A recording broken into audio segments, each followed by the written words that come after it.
अस्सलाम वालेकुम दोस्तों, मैं हूं रिजवान और आज हमने बनाया है बहुत ही आसान और मज़ेदार गजरेला चावल और गाजर की खीर हमने तैयार की है। बहुत ही आसान है और बहुत ही मज़ेदार ये तैयार हुई है।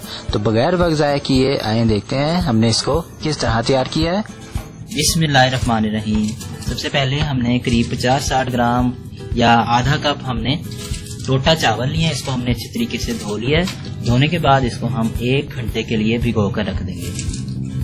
2 किलो हमने दूध लिया है और इसको हम दरमियानी आंच पर उबलने के लिए रख देंगे।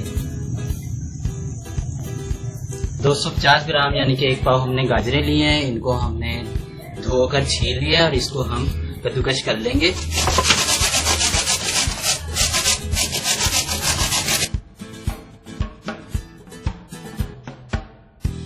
कद्दूकस हो चुकी हैं, दूध भी हमारा उबलना शुरू हो चुका है। तो अब अपनी ये गाजरें जो हमने कद्दूकस की थी इसमें शामिल कर देंगे। इसके साथ जो हमने चावल भिगोए थे वो भी शामिल कर देंगे। अब इसको हम अच्छे तरीके से पकने देंगे जब तक हमारे गाजर और चावल गल जाएं।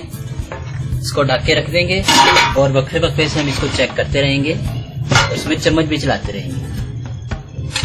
करीब 1 घंटा हमें हो चुका है और चावल और गाजर अच्छी तरीके से गल चुकी हैं। अब 1 पाव चीनी शामिल करेंगे। अपने टेस्ट के मुताबिक आप चीनी कम या ज्यादा कर सकते हैं। 2 अदद छोटी इलायची शामिल करेंगे। केवड़ा एसेंस हम लेंगे 1/4 चम्मच।